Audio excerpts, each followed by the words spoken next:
संसद परिसर, विरोधकांचं आंदोलन आणि आंदोलनाचा अनोखा अंदाज। अयोध्येतील राम मंदिराशी संबंधित कथित चढावा चोरीच्या मुद्द्यावरून विरोधकांनी सरकार विरोधात प्रतिकात्मक नाट्य सादर केलं। या आंदोलनात पूर्णियाचे खासदार पप्पू यादव चक्क साधूच्या वेशात सहभागी झाले, तर काँग्रेस खासदार आणि लोकसभेतील विरोधी पक्षनेते राहुल गांधी यांच्यासह अनेक विरोधी खासदारांनी या आंदोलनात सहभाग घेतला। आंदोलनासाठी संसद परिसरात एक दानपेटी ठेवण्यात आली होती। या दानपेटीत राहुल गांधींनी चढावा टाकल्याचं पाहायला मिळालं, मात्र त्यानंतर नाटकाला वेगळंच वळण मिळालं। साधूच्या वेशात असलेले पप्पू यादव हीच दानपेटी घेऊन पळताना दिसले आणि त्यानंतर इतर विरोधी खासदारांनी त्यांना अडवण्याचा अभिनय केला। यावेळी चोर चोर अशा घोषणा देत विरोधकांनी कथित चढावा चोरीच्या मुद्द्यावरून सरकारवर निशाणा साधला।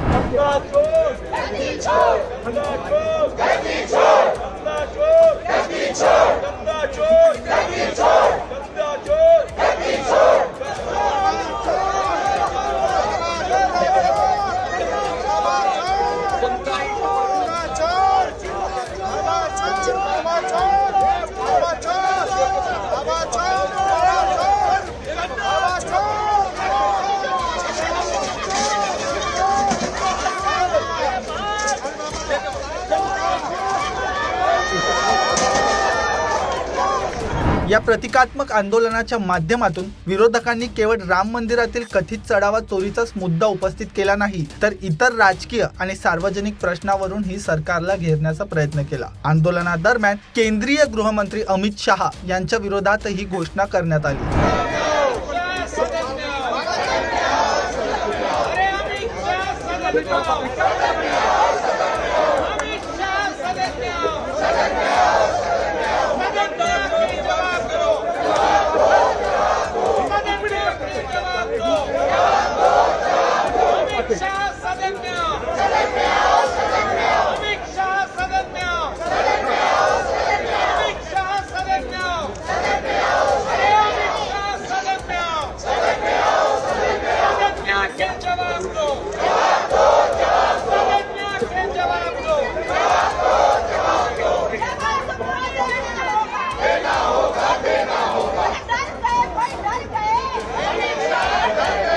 अमित शाह सदन में आओ, जवाब दो, चढ़ावा चोरी नहीं चलेगी, पेपर चोरी नहीं चलेगी अशा घोषणा देत विरोधकांनी सरकारकडून विविध मुद्द्यांवर उत्तराची मागणी केली। मात्र संसद परिसरातील या आंदोलनावरून आता नवा वाद निर्माण झालाय आणि संसद परिसराची गरिमा आणि प्रतिष्ठा राखण्याची जबाबदारी प्रत्येक खासदाराची आहे, असं लोकसभा अध्यक्षांनी स्पष्ट केलं। तसंच संसद परिसरात खासदारांनी वेश बदलून येणं टाळावं आणि संसदीय मर्यादेचं पालन करावं असा सल्लाही लोकसभा अध्यक्षांनी दिला। या प्रकरणानंतर लोकसभेचं कामकाज दुपारी 12 पर्यंत तहकूब करण्यात आलं।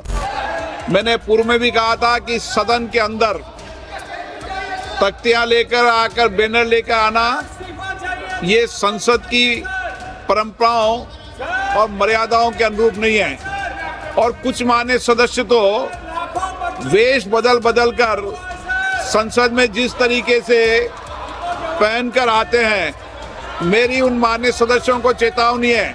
संसद या संसद के परिसर में मुझे कई मान्य सदस्यों ने मिलकर और लिखकर दिया है कि संसद भवन और संसद परिसर की पवित्रता बनी रहनी चाहिए, मर्यादा बनी रहनी चाहिए। लेकिन आपको जनता ने चुनकर भेजा है संसद में चर्चा संवाद के लिए। आप सदन की पवित्रता को समाप्त कर रहे हैं, उसकी गरिमा को समाप्त कर रहे हैं। मैं आपसे पुनः आग्रह करता हूं कि आप अपनी अपनी सीट पर विराजें।